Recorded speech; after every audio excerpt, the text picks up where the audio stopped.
Just दाहिनी ओर हमारे senior बहुत ही लोकप्रिय शिक्षक, एजुकेशन डिपार्टमेंट के मुखिया, विभागाध्यक्ष और छात्र कल्याण समिति के संयोजक प्रोफेसर शिव शरण शुक्ला जी हैं। आप एजुकेशन डिपार्टमेंट से हैं, यानी शिक्षा विभाग से हैं। इस कार्यक्रम के शुभारंभ के पहले हम आपके मन में एक बात बिठाना चाहते हैं कि हमारे जजेस के पैनल में आज जो हमारे बीच उपस्थित हैं वो विभिन्न विधाओं से हैं और आपकी बात को अच्छी तरीके से बहुत माइन्यूटली ऑब्जर्व करने में सक्षम हैं। इसीलिए शिक्षा विभाग से हमने आमंत्रित किया है प्रोफेसर शिव शरण शुक्ला जी को, जिनका एक बहुत लंबा अनुभव है विभिन्न सामाजिक कार्यों का, अध्यापन का और ऐसी गतिविधियों का। प्रोफेसर शिव शरण शुक्ला जी के बगल में हमारे बीच उपस्थित हैं संस्कृत विभाग के विभागाध्यक्ष प्रोफेसर मनसा राम वर्मा जी हमारे बीच में हैं। हमारे बीच विशिष्ट अतिथि के रूप में जो भी शिक्षक हमारे बीच यहाँ उपस्थित हैं, डॉक्टर हरीश कुमार शुक्ला जी हमारे बीच उपस्थित हैं। आप एजुकेशन डिपार्टमेंट से हैं और छात्र कल्याण समिति में सदस्य तो कई हैं, लेकिन प्रोफेसर शिव शरण शुक्ला जी का अथक प्रयास कि हम अंतिम स्टूडेंट तक पहुंचे जिसे सहायता की आवश्यकता है और उसको सफल करने के लिए एक रूप देने वाले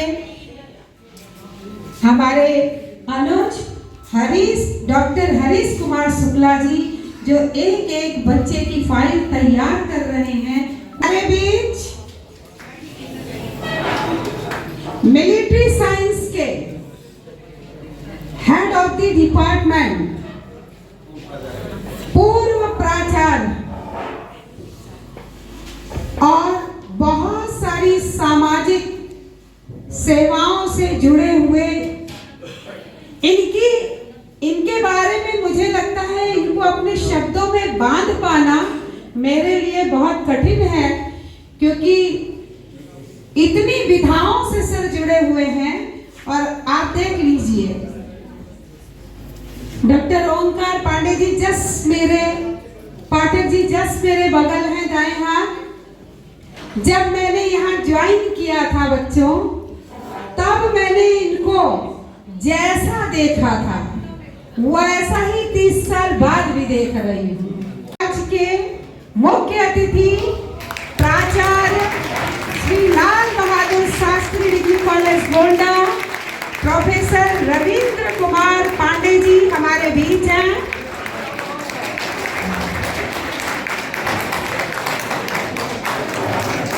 मैं अपने प्राचार्य महोदय का इस मंच से हार्दिक अभिनंदन और स्वागत करती हूँ। वो किसी परिचय के मोहताज नहीं। मैं बात कर रही हूँ प्रोफेसर जितेंद्र सिंह जी की। जैसा उनका नाम है जितेंद्र, वो जहां जाते हैं सभी कुछ जीत लेते हैं।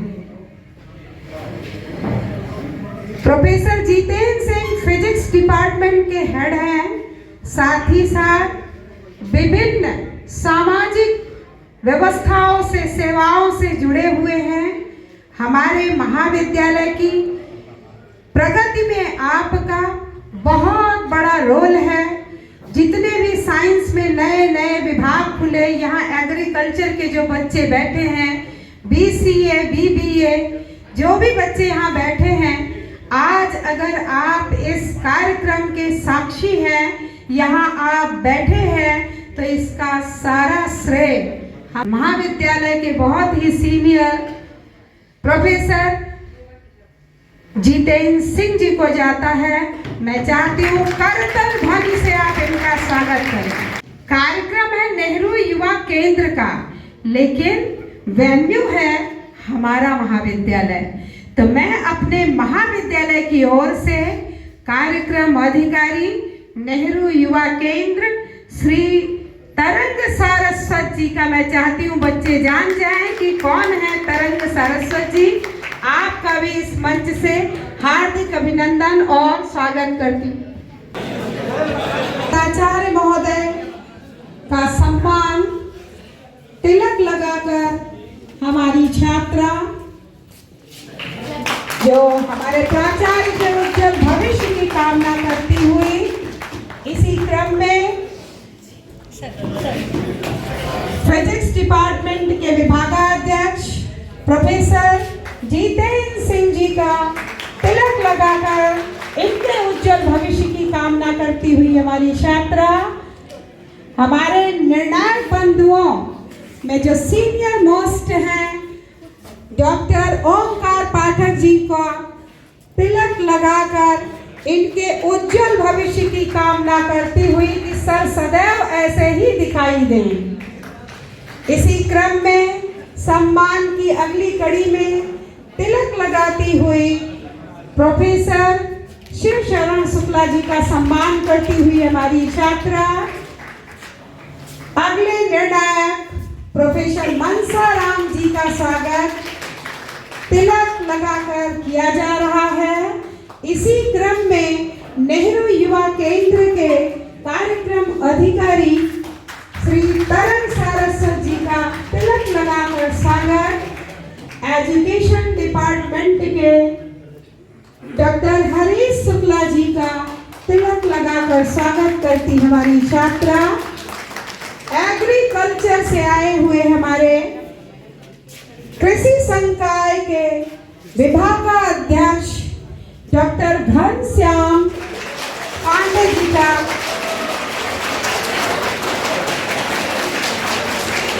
घनश्याम द्विवेदी जी का स्वागत करती हुई हमारी छात्रा डॉक्टर स्मिता सिंह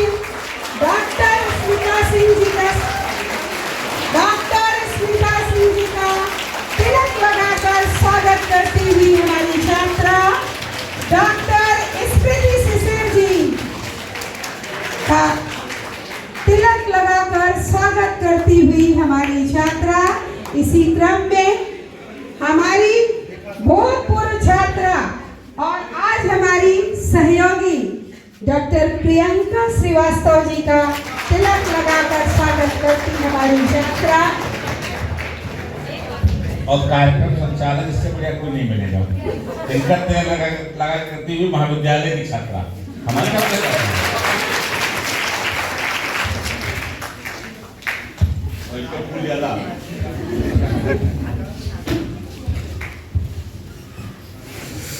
मैं अपने अतिथियों से आग्रह करती हूँ आज के कार्यक्रम का शुभारंभ दीप प्रज्वलन कर हमारे प्राचार्य महोदय करेंगे और सभी अतिथियों से आग्रह करती हूँ दीप प्रज्वलन में सभी सहयोग करें।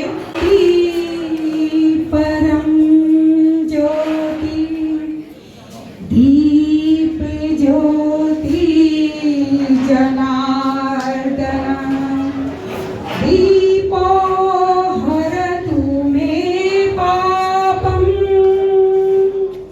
दीप ज्योति नमस्तुते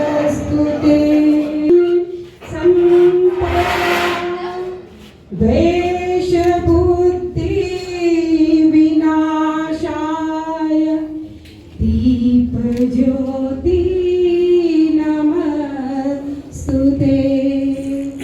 ज्ञान ज्योति नमस्तुते।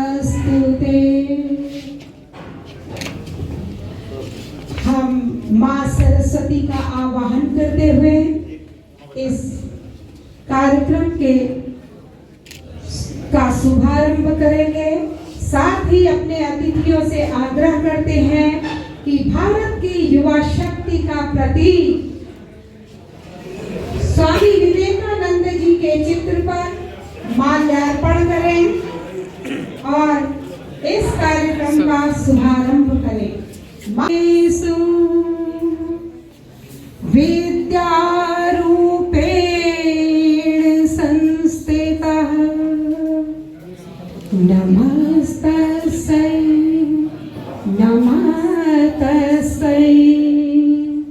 नमः तस्यै नमो नमः।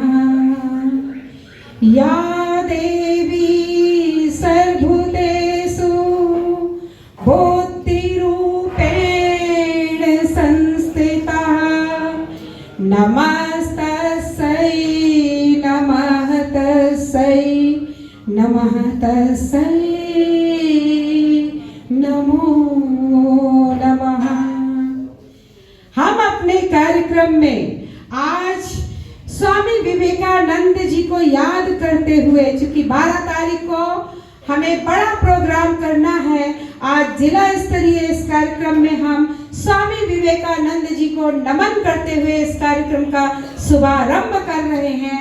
और युवा शक्ति के रूप में स्वामी विवेकानंद जी को पूरा विश्व जानता है कि भारत की युवा शक्ति के रूप में उन्होंने भारत को जो गौरव दिलाया था, उनका नाम मैं लेने ही जा रही थी कि हमारे कॉलेज के जो अंतिम और चेयरमैन सदा अध्यक्ष युवा शक्ति के रूप में हमारे बीच उपस्थित छात्र संघ अध्यक्ष श्री उमेश शुक्ला जी का आज इस कार्यक्रम में मैं हार्दिक अभिनंदन और स्वागत करती हूँ।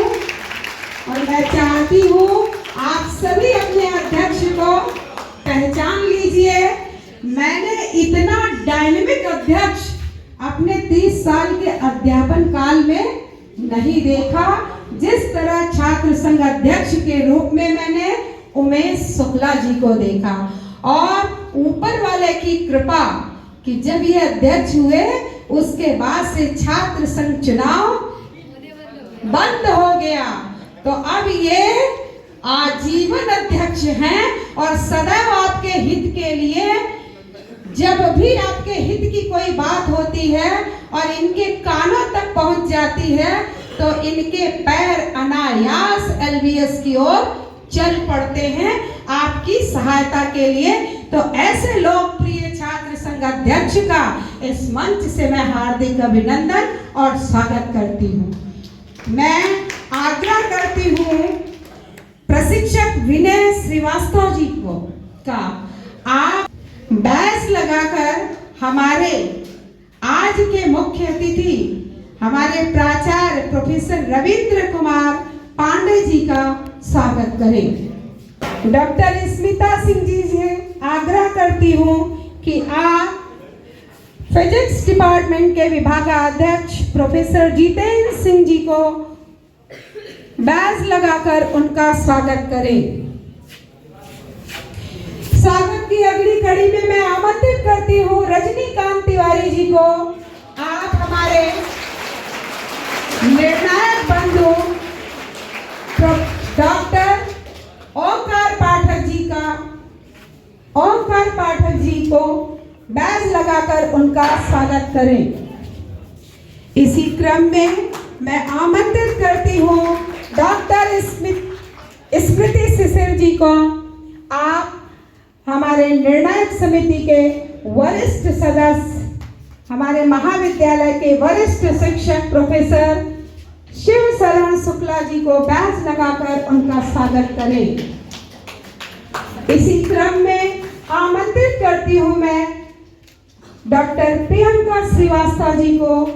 आप हमारे निर्णायक समिति के वरिष्ठ सदस्य संस्कृत विभाग के विभागाध्यक्ष प्रोफेसर मनसाराम वर्मा जी का बैच लगाकर स्वागत करें।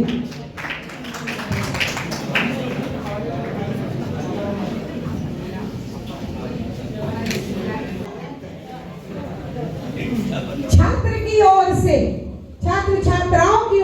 प्रतिनिधित्व चाहती हूँ। जय प्रकाश मिश्रा जी को आमंत्रित करती हूँ। नेहरू युवा केंद्र की आभारी हूँ जिन्होंने हमारे महाविद्यालय को ऐसे पुनीत कार्य के लिए वेन्यू बनाया। श्री तरंग सारस्वत जी का बैज लगाकर स्वागत। पुनः मैं रजनीकांत तिवारी जी से आग्रह करती हूँ डॉक्टर हरीश शुक्ला जी का बैज लगाकर स्वागत करें। इसी क्रम में मैं विनय जी से आग्रह करती हूँ, श्री विनय श्रीवास्तव जी से आग्रह करती हूँ हमारे सामने बैठे कृषि संकाय के विभागाध्यक्ष घनश्याम द्विवेदी जी का बैज लगाकर स्वागत करें।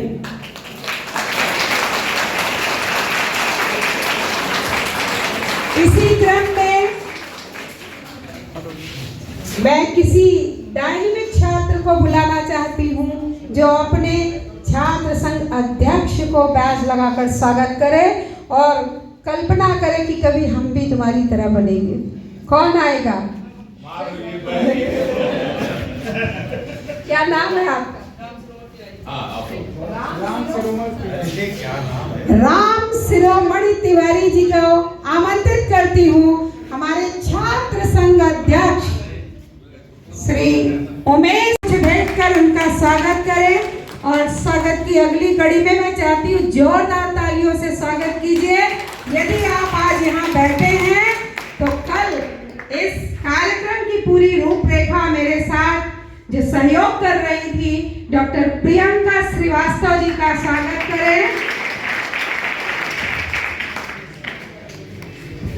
स्वागत की अगली कड़ी में मैं श्री विनय श्रीवास्तव जी से आग्रह करती हूँ कि हमारे प्राचार्य महोदय को बुके भेंट कर उनका स्वागत करें। नेहरू युवा केंद्र पूरे जनपद में युवाओं को आगे बढ़ाने का दिशा देने का कार्य करता है और स्वयं भी वो एक युवा हैं तरंग सारस्वत जी। तो ऐसी युवा शक्ति का अपने महाविद्यालय में मैं स्वयं स्वागत करना चाहती हूँ।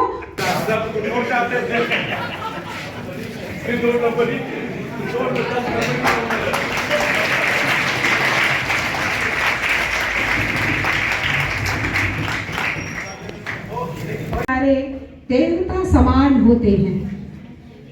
स्वागत की अगली कड़ी में मैं विपिन दुबे जी से आग्रह करती हूँ हमारे प्रिंसिपल सर को जो दिन रात मुझे लगता है 24 घंटा जैसे सेकंड की सुई जल्दी जल्दी एक स्थान से दूसरे स्थान पर जा रही होती है, ऐसे ही हमारे प्राचार्य महोदय हैं।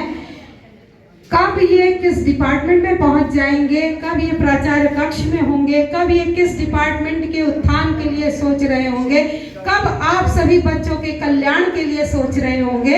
ऐसे डायनेमिक प्रिंसिपल को का सम्मान शॉल भेंट कर अंग वस्त्र भेंट कर विपिन दुबे जी से आग्रह करती हूँ कि आप हमारे प्राचार्य महोदय को अंग वस्त्र भेंट कर उनका सम्मान करें।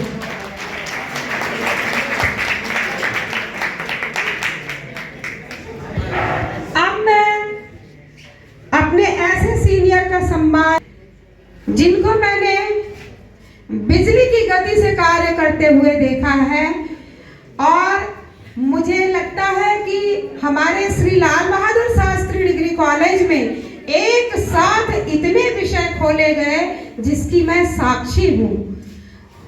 मैंने संडे के दिन भी सुबह से शाम तक जितेंद्र भाई साहब को काम करते देखा है और इनका सहयोग किया है, चाहे वो गृह विज्ञान विषय का लैब तैयार करना रहा हो या कृषि विभाग का करना रहा हो, BCA हो, BBA हो और पता नहीं कितने विभाग मुझे अभी याद भी नहीं आ रहे हैं। एक साथ इतने सारे विभागों को खोलने का जो श्रेय या साइंस फैकल्टी का जो सौंदर्यीकरण, इतने आप प्लांट्स देखते हैं बॉटनी डिपार्टमेंट ने लगाया है, लेकिन प्रेरणा देने वाला जो शख्स है वो आपके सामने है, प्रोफेसर जितेंद्र सिंह जी के लिए जोरदार तालियां। और मैं हिमांशु कश्यप जी से आग्रह करती हूँ आप प्रोफेसर जितेंद्र सर जी को अंग वस्त्र भेंट कर स्वागत करें। स्वागत की अगली कड़ी में मैं आमंत्रित करती हूँ रजनीकांत तिवारी जी को, हमारे प्राचार्य महोदय को स्मृति चिन्ह भेंट कर उनका स्वागत करें। करतल ध्वनि से स्वागत कीजिए। चूंकि समय बहुत ही महत्वपूर्ण है और बहुत से हमारे पार्टिसिपेंट हैं, सभी को स्थान देना, और जो जजेस का पैनल है हमारा वो बहुत ही निष्पक्ष भाव से, बहुत डिवोशन के साथ आपके साथ यहाँ आपके उत्थान के लिए उपस्थित है। तो मैं ज़्यादा समय न लेते हुए, चूँकि परीक्षाएं चल रही हैं, मैं अपने प्राचार्य महोदय से आग्रह करती हूँ कि संक्षिप्त शब्दों में आप हमारे छात्र छात्राओं के उज्जवल भविष्य की इस युवा शक्ति को आशीर्वाद दें। प्राचार्य प्रोफेसर रविंद्र कुमार पांडे जी। और विकास की कल्पना क्या होगा 2047 में, ऐसा एक दार्शनिक चिंतन जिस पर हम विचार विमर्श करेंगे। उस विचार विमर्श में किसके विचार सर्वोत्तम होंगे, उनके आकलन के लिए 3 जूरी मेंबर निर्णायक हमारे मंच पर उपस्थित हैं। आप सबका हम हार्दिक स्वागत और अभिनंदन करते हैं। प्रोफेसर अलंकार पाठक जी, प्रोफेसर शिव शरण शुक्ला जी, प्रोफेसर मनसाराम वर्मा जी, और ऐसा अवसर प्रदान करने के लिए नेहरू युवा केंद्र के श्री तरंग सारस्वत जी, बगल में बाईं तरफ हमारे बैठे भौतिक विज्ञान विभाग के प्रोफेसर और परिसर प्रभारी विज्ञान संकाय। आप भी दिन प्रतिदिन हर क्षण कॉलेज के विकास के बारे में ही सोचते रहते हैं और अच्छा संचालन कर रही डॉक्टर रेखा शर्मा जी, और सबसे उत्तम अगर कोई है तो वो मेरे समक्ष सब बैठे हुए हैं, जिनमें अब अध्यक्ष जी हैं तो उनके पीछे सब लोग रहेंगे। आपने देखा कि किसको मैच लगाना है तो सारे हाथ खड़े हो गए, इसका मतलब कि आप सब लोग इनसे परिचित हैं, ये आपका हालचाल लेते हैं। डॉक्टर स्मिता सिंह, डॉक्टर स्मृति सर, डॉक्टर प्रियंका एवं नेहरू युवा केंद्र के सभी सम्मानित अधिकारी और कर्मचारीगण, प्रिय छात्र और छात्राओं, जिनके उत्साहवर्धन से हम सब एक पखवाड़े तक ऊर्जा प्राप्त करेंगे, ऐसे मनीषी स्वामी विवेकानंद जी, जिनका जन्मदिन 12 जनवरी से प्रारंभ होगा और सरकार 12 जनवरी से एक दूसरे युग दृष्टा सुभाष चंद्र बोस जी, जिनका जन्म दिवस 23 जनवरी को है, इस पूरे 12 जनवरी से लेकर 23 जनवरी तक ऐसे चिंतन के कार्यक्रम पूरे देश में चलते रहेंगे। हमको थोड़ा गर्व करना है। मैं 2 सेंटेंस विवेकानंद जी का, अब चूंकि प्रतियोगिता होनी है तो जो अच्छा प्रतियोगी होगा वो ऐसे ही से विषय वस्तु निकाल लेगा। कि जब देश का भ्रमण किया विवेकानंद ने कि कैसे देश की दशा और दिशा बदलेगी, तो उन्होंने कहा कि हमें उन लोगों से कोई उम्मीद नहीं है जिनको 2 वक्त की रोटी नहीं मिलती, जिनका पेट नहीं भरता, क्योंकि जब आदमी भूखा हो तो अपनी पेट भरने के लिए वो कुछ भी कर सकता है। दूसरा, विवेकानंद ने कहा हमें उनसे भी कोई उम्मीद नहीं है जिनकी रातें मखमली कालीनों पे गुजरती हैं, वो अपने ऐशो आराम में व्यस्त हैं, उनको सोचने विचारने की कोई मतलब समय ही नहीं है कोई, तो कौन आगे आएगा? तो हमारे समक्ष जो लोग बैठे हुए हैं उन्हीं मध्यम वर्गीय की तरफ उन्होंने देखा कि वही युवा आएंगे और वही युवा समाज को परिवर्तित करेंगे। और युवा के बारे में उन्होंने बड़ा उत्साही संबोधन दिया कि युवा कौन है जो अपनी मुट्ठी में रख करके धरती को मसल देने की ताकत रखता हो, वो युवा है। अब आप मसलना तो बड़ा आसान काम है, लेकिन मसल करके उसको कोई रूप प्रदान करना ये कठिन काम है। एक कुम्हार मिट्टी खोद के लाता है, उसको मसलता है, रगड़ता है, गूंथता है और तब जाकर के एक कोई बर्तन बनाता है। तो ऐसे कार्य में जुटे हुए महाविद्यालय का हर घटक आपके उत्थान की बात करता है। तो आप जरा आज दार्शनिक विचार करिए। जो प्रतिभाग यहाँ करेंगे, बोलेंगे, और जो लोग सुनने वाले हैं वो इत्मीनान से सुनिए, कुछ लिखिए, फिर चिंतन करिएगा कि मेरा भारत कहाँ था और कहाँ पहुंच गया, और हम 2047 में कहाँ पहुंचना चाहते हैं। तो ऐसी कल्पना जिस पर विचार हम 12-13 दिनों तक करेंगे। 47 में हमारा भारत विकसित भारत होगा, क्योंकि द्रुत गति से भारत विकास कर रहा है। भाषण प्रतियोगिता में आपको आमंत्रित करने के पहले आपके अंदर जो छिपी कौशल है उसे जगाने के लिए हरिवंश राय बच्चन की 4 लाइनें मैं कहना चाहूंगी। युग के युवा मत देख दाएं और बाएं और पीछे, झांक मत बगले, न अपनी आंख कर नीचे। अगर कुछ देखना है, देख अपने वे वृषभ कंधे, जिन्हें देता निमंत्रण सामने तेरे पड़ा। युग के युवा। अब मैं चाहूंगी कि वास्तव में भारत बहुत तेजी से आगे बढ़ रहा है। इस कार्यक्रम की जानकारी जब छात्र छात्राओं को दी गई तो सर कहना चाहूंगी कि आज जूलॉजी का पेपर है, बच्चे पेपर दे रहे हैं, और ऐसे बच्चे भी यहाँ अभी पार्टिसिपेट करने के लिए आएंगे।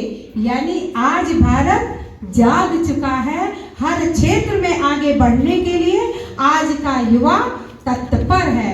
मैं पहले प्रतिभागी के रूप में मैं आमंत्रित करती हूँ युवक मंगल दल से आए हुए हरीश पांडे जी को।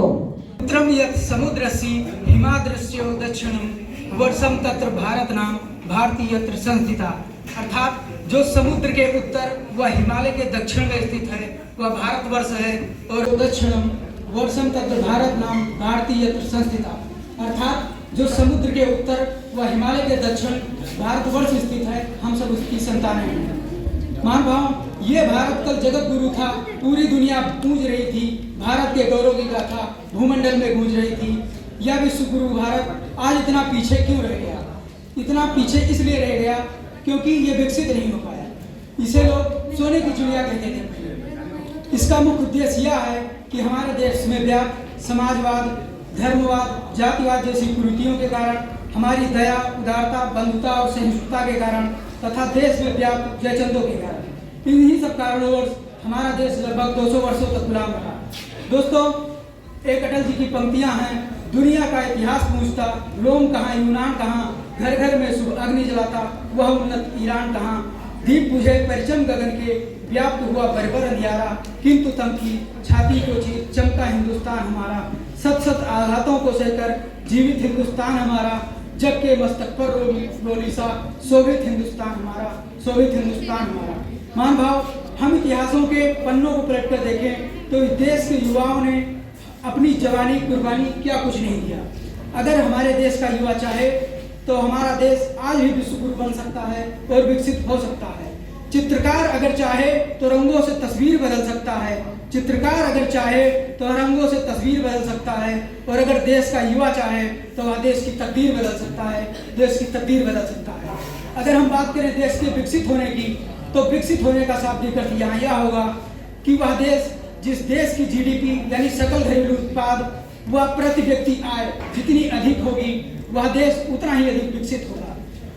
भारत की अर्थव्यवस्था की अगर बात करें, हम जीडीपी की बात करें, तो भारत की अर्थव्यवस्था $4 ट्रिलियन के साथ विश्व की 5वीं सबसे बड़ी अर्थव्यवस्था है, जहां क्षेत्रफल के अनुसार भारत विश्व का 7वां व जनसंख्या के अनुसार पहला देश है।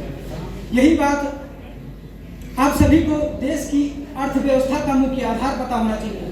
देश की अर्थव्यवस्था का मुख्य आधार उस देश हूँ रवि कुमार विश्वकर्मा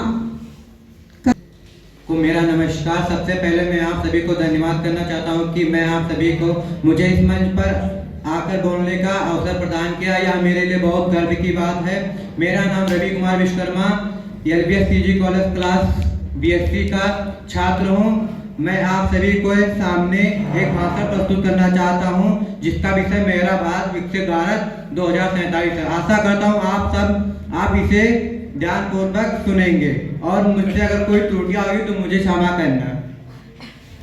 विगत 77 वर्षों में मैं असहायता चुनौती से सफलतापूर्वक जीत हासिल करने के बाद भारत का जो तस्वीर दुनिया के सामने आया है, हम उसे यह कह सकते हैं कि वर्ष 2047 तक भारत एक विकसित देश के रूप में पूरी दुनिया के सामने खड़ा होगा, क्योंकि 2047 हमारे देश को आज़ादी हुए पूरे 100 साल हो जाएंगे, 100 वर्ष हो जाएंगे और तब तक हमारे देश का एक विकसित देश के रूप में तब्दील हो चुका रहेगा। और इसलिए भारत सरकार हर तरह की नीतियों को अपना रही है। जो भी हमारा युवा साथी बोल रहा है, हम आज इस जनपद स्तरीय भाषण प्रतियोगिता में अपने अनुज डॉक्टर दिलीप शुक्ला जी का भी इस मंच में, इस कार्यक्रम में हार्दिक अभिनंदन और स्वागत करते हैं। अगले प्रतिभागी के रूप में मैं आमंत्रित करती हूँ मुस्कान सोनी जी को। मैं मुस्कान सोनी श्री लाल बहादुर शास्त्री महाविद्यालय गोंडा की छात्रा हूँ। यहाँ बैठे मुख्य अतिथिगण सबका हार्दिक अभिनंदन करती हूँ। आज मैं बाड़ी की राजदूत हूँ, सच पर मरने वाली हूँ, अरे डाकू को डाकू कहने की हिम्मत करने वाली हूँ। मेरी कलम मुझे वचन देती है अंधियारों से लड़ने की, राजमहल के राजमुकुट से डटकर आगे बढ़ने की, और युग की सुषुप्त शिराओं में तनिक ज्वाला बढ़ती है। वह समाज मर जाता है जिसकी युवा शक्ति डरती है, वह समाज मर जाता है जिसकी युवा शक्ति डरती है। आज के मेरे वक्तव्य का विषय है मेरा भारत विकसित भारत 2047। जैसा कि हम सभी जानते हैं, हमारा देश भारत 1947 में आजाद हुआ था और 2047 में 100वें आजादी वर्ष का जश्न मनाया जाएगा। इस गौरवशाली क्षण में मैं आप सभी के साथ अपना दृष्टिकोण साझा करना चाहती हूँ। मान्यवर, भारत का संधि विक्षेप करें तो भा यानी शोभा और यत यानी पूर्ण, अर्थात जो शोभा पूर्ण हो, जो अपने नाम को चरितार्थ करे, ऐसा होना चाहिए मेरा विकसित भारत, मेरा गौरवशाली भारत। मान्यवर, जब मैं अपनी आंखें बंद करती हूँ तो मेरे विकसित भारत के रूप में एक ऐसा गौरवशाली राष्ट्र आता है जहाँ भूख का नंगा नाच नहीं, शोषित मजदूर नहीं, दुखी किसान नहीं, रोगी एवं निर्धन नहीं, भूख से तड़पते छत के अभाव में कोई अपना दम न तोड़ेगा, जहां नारी का सौंदर्य उसकी सशक्तिकरण से होकर और भी निखरेगा। विकसित भारत बनाने के लिए मैं की भावना से वह अमेरिका देश भी हमारा शिष्य कहलाता रहा, वह अमेरिका देश भी हमारा शिष्य कहलाता रहा। जैसा कि हम सभी जानते हैं, भारत निसंदेह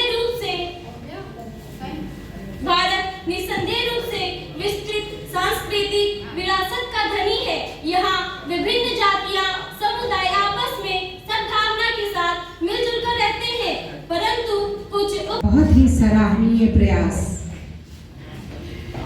हमारे निर्णायक बंधुओं से मैं बार बार निवेदन यही कर रही हूँ कि इस समय परीक्षाएं चल रही हैं और इस विपरीत परिस्थिति में भी बच्चों ने जब प्रतियोगिता को सुना कि प्रतियोगिता हो रही है तो अपने को रोक नहीं पाए हैं, हमारे बीच उपस्थित हैं।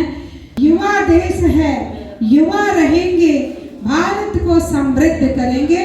और आमंत्रित करती हूँ इस नन्हे बच्चे को जो प्रतिभागी नहीं है लेकिन हम सभी के लिए प्रेरणा का स्रोत है, हर्ष शुक्ला।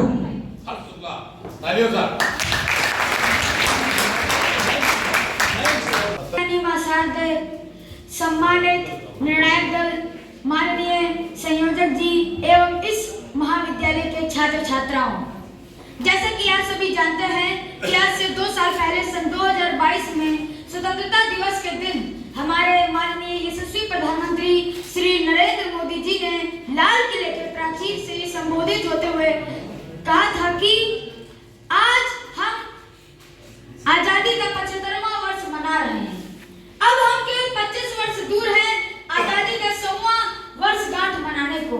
ये काल अमृत काल है, परंतु यह अमृत काल तभी सफल हो सकता है जब सन 2047 तक भारत एक विकसित राष्ट्र के रूप में दिखे। आज इस श्री लाल बहादुर शास्त्री डिग्री कॉलेज के पावन प्रांगण पर नेहरू युवा केंद्र द्वारा मेरा भारत विकसित भारत @2047 का कार्यक्रम हो रहा है। मैं हर्ष शुक्ला इस पे अपना विचार रखना चाहता हूँ। वह राष्ट्र जो विकसित हो चुका है वो राष्ट्र विकसित राष्ट्र कहलाता है। भारत सन 2047 की कल्पना करने से पहले हमें भारत की वर्तमान स्थिति को जानना जरूरी होगा। उसी के अनुसार हम अपने आगे आने वाले 25 साल के बारे में सोच सकते हैं। सन 2023 विक्रम सन 2081 हिजरी सन 1445 और शक संवत सन 1945। ये साल विश्व के लिए युद्ध भरा रहा, परंतु यही साल भारत के लिए सुखदायी रहा। मैं आपको कुछ ऐसे तथ्य बताऊंगा जिससे हम कह सकते हैं कि हाँ, भारत विकसित राष्ट्र बनने पे अग्रसर है। एक जमाने में भारत के हर नागरिक की वार्षिक आय 7,500 रुपए हुआ करती थी, तो अब हर व्यक्ति की वार्षिक आय 92,500 हो गई है। अनाज उत्पादन के मामले में पहले 280 लाख टन का उत्पादन होता था, अब 2,000 लाख टन का उत्पादन होता है। दुग्ध और गेहूं के क्षेत्र में भारत आगे है। अमेरिका के बाद दुनिया का दूसरा सबसे बड़ा सड़क मार्ग वाला देश भी भारत है, तो उसके अलावा विश्व का तीसरा सबसे बड़ा रेल मार्ग वाला भी देश भारत ही है। 18% से 73% भारत का साक्षरता दर हो गया है और वही नारी शिक्षा 70% हो गई है। दिन प्रतिदिन हमें भारत में एयरपोर्ट, रेलवे स्टेशन बनने की खबर सुनने को मिलती है। अब देश में 993 विश्वविद्यालय चलते हैं। इसके अलावा एक जमाने में केवल 3 ऑटोमोबाइल फैक्ट्रियां होती थी, अब 14,000 ऑटोमोबाइल फैक्ट्रियां हैं। एक जमाने में केवल 2 मोबाइल कारखाने हुआ करते थे, अब 200 मोबाइल कारखाने हैं।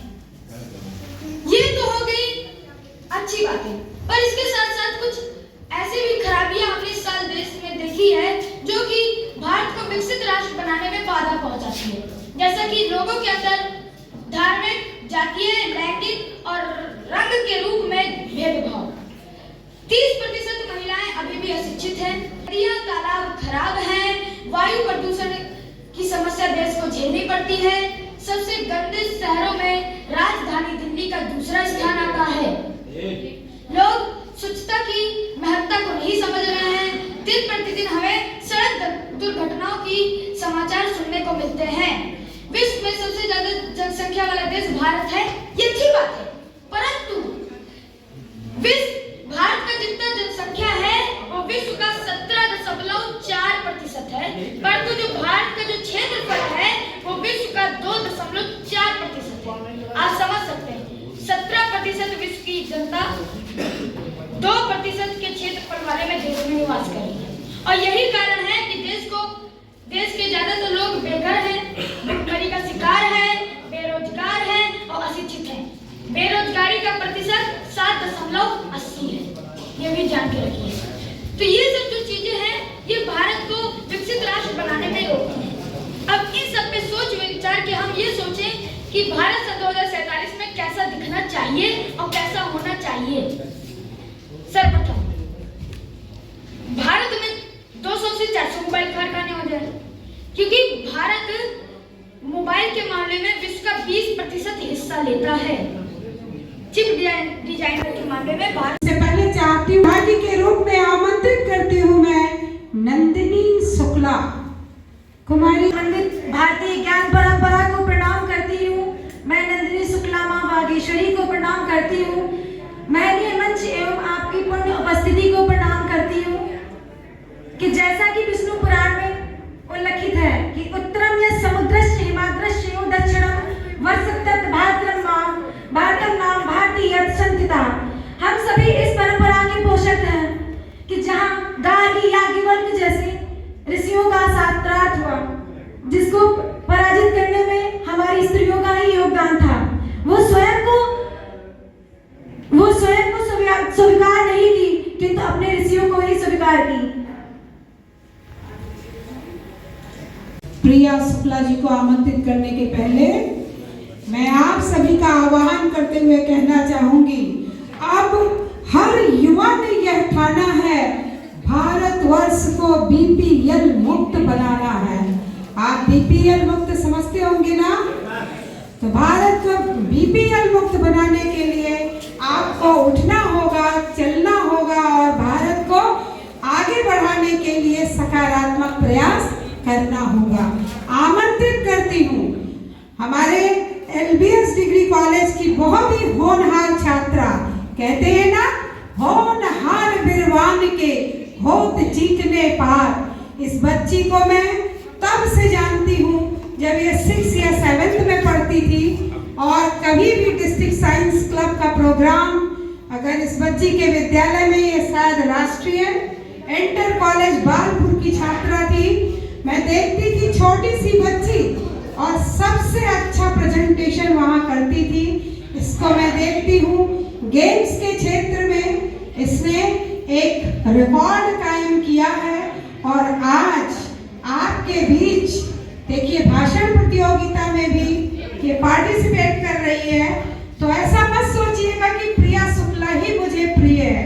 मेरा आशय सिर्फ ये है कि जो बच्चे कहते हैं कि मेरी पढ़ाई बर्बाद हो जाएगी, हम एक्स्ट्रा करिकुलर एक्टिविटी में पार्टिसिपेट नहीं करेंगे, वो बच्चे जीवन में कुछ नहीं कर पाते। और जो सभी जगह पार्टिसिपेट करते हैं, ज्ञान अर्जन करते हैं, वो द्रुत गति से आगे बढ़ते हैं। इसीलिए मैंने प्रिया शुक्ला का परिचय दिया। आमंत्रित करती हूँ मैं प्रिया शुक्ला। वनस्पति विज्ञान के विभागाध्यक्ष हमारे बीच वनस्पति विज्ञान के विभागाध्यक्ष प्रोफेसर श्रवण कुमार श्रीवास्तव जी हैं। मैं डॉक्टर संजय वर्मा जी से यह आग्रह करती हूँ कि हमारे विभागाध्यक्ष महोदय को बैज लगाकर उनका सम्मान करें। कुमारी सुमन से मैं आग्रह करती हूँ कि तिलक लगाकर प्रोफेसर श्रवण कुमार श्रीवास्तव जी के उज्जवल भविष्य की कामना करें। कर लीजिए गिनवानी प्राचार्य आप भी जो है राम कुमार जी लाइब्रेरी के उनको बुला लीजिए, उसे गिनवा लीजिए राम कुमार जी। मैं आमंत्रित करती हूँ अगली प्रतिभागी प्रिया शुक्ला। उत्तरम यति समुद्रस्य हिमाद्रिषु चैव दक्षिणं वर्षतद् भारतं नाम भारती यत्र संतति। सरलता, सज्जनता एवं विद्वता की प्रतिमूर्ति आदरणीय निर्णायक मंडल एवं महाविद्यालय परिवार के आदरणीय गुरुजन एवं ओज जोश से परिपूर्ण भारतीय युवा शक्ति, आप सभी को मेरा स्वच्छ प्रणाम। मैं वही हूँ जो आप हैं, मां भारती की संतान। मेरी सिराओं में भी आपके भांति ही महान तपस्वियों का तेज भरा हुआ है। परिचय देना इसलिए भी आवश्यक हो जाता है क्योंकि प्रणाम करके परिचय देना हम भारतीयों की परंपरा है। भारत मात्र एक राष्ट्र नहीं है, अपितु एक विचार भी है। भारत की विविधताएं, भारत की भाषाएं, ये उसका अलंकरण है, ये उसका आभूषण है।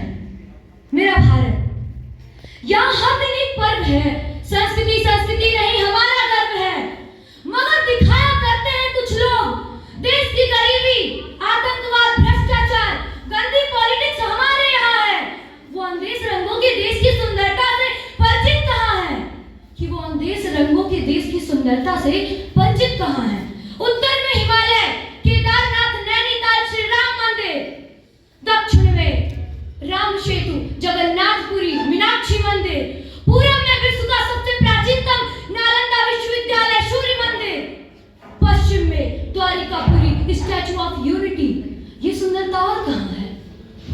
सुंदरता और कहाँ है। स्पिरिचुअल होने के साथ साथ इंटेलिजेंस भी है हमारे पास, और इसका अंदाजा तो आप इस बात से लगा सकते हैं कि 400 वर्षों तक जिस देश के अंतर्गत गुलाम रहे हम, भारतीय मूल का प्रधानमंत्री वहां है आज। कि 400 वर्षों तक जिस देश के अंतर्गत गुलाम रहे हम, भारतीय मूल का प्रधानमंत्री वहां है आज। हमें गर्व होना चाहिए कि हम ऐसी समृद्धशाली परंपरा से संबंध रखते हुए हमारे देश के यशस्वी प्रधानमंत्री, हमारी केंद्र सरकार सबका साथ सबके विकास की अवधारणा के साथ मेरा भारत विकसित भारत एट द रेट 2047 का लक्ष्य लेती है, एक टारगेट लेती है। कुछ देश विरोधी लोग या विपक्षी लोग अक्सर ये सटायर मारते हैं कि आखिर भारत अब तक विकसित क्यों नहीं हो पाया, और विकसित होने की बात कही जा रही है वो भी आज के 23 वर्षों के बाद। ये वे लोग कहते हैं जिनका भारत को विकसित बनाने में स्वयं का शून्य योगदान होता है। तो महाशय बताना चाहेंगे आपको कि भारत ने विश्व को शून्य दिया है, कि भारत ने विश्व को शून्य दिया है। भारत स्वयं तो शिखरों का शहंशाह है, कि भारत स्वयं तो शिखरों का शहंशाह है। भूत से लेकर वर्तमान के परिदृश्य को जब हम देखते हैं तो हम ये पाते हैं कि आजादी के पश्चात हमारा भारत निरंतर खुद को विकासशील से लेकर आज के समय में विकसित बनाने के लिए निरंतर प्रयत्न करता आ रहा है, और उसी का परिणाम है कि आज हम इतने स्वतंत्र हैं, मानसिक रूप से भी, आर्थिक रूप से भी, सामाजिक रूप से भी। हम बात करेंगे कुछ बिंदुओं पे कि आखिर हम क्यों कह रहे हैं कि हमने इतना बड़ा लक्ष्य ले लिया, और आखिर अब तक इतने कौन कौन से कार्य हो चुके हैं जिनके मापदंडों के आधार पर हम ये निर्धारित कर सकते हैं हमने ये लक्ष्य लिया है कि हम 2047 तक भारत को एक विकसित राष्ट्र के रूप में स्थापित कर सकेंगे। हम बात करते हैं एग्रीकल्चर सेक्टर की, तो आजादी के पश्चात एक समय ऐसा भी था जब भारतवासियों को अपनी क्षुधा की तृप्ति के लिए विदेशों से अनाज आयात करना पड़ता था, और आज एक ऐसी परिस्थिति है जब अनाज निर्यातक देशों में भारत शीर्ष स्थान पे है।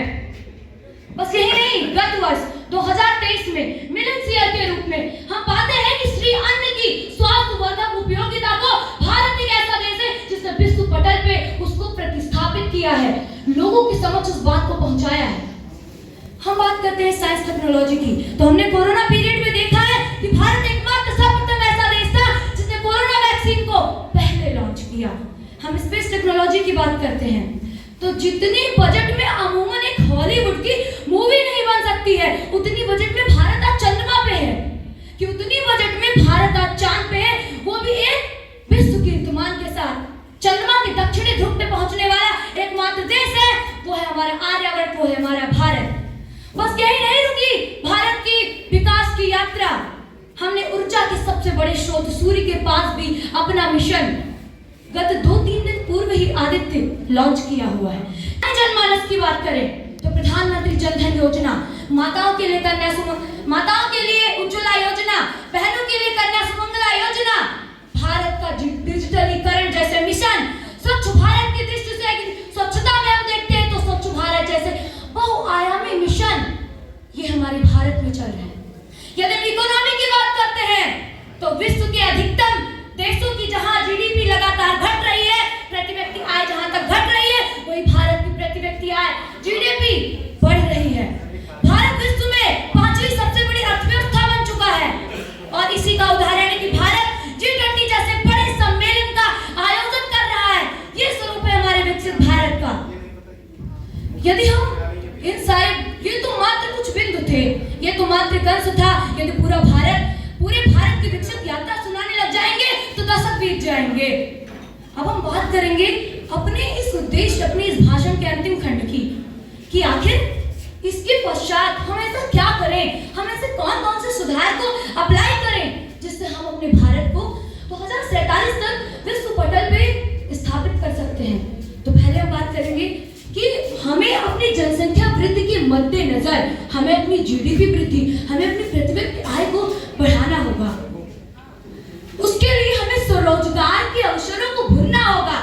भारतवासियों को रोजगार मांगने वाला नहीं बल्कि रोजगार देने वाला बनना होगा।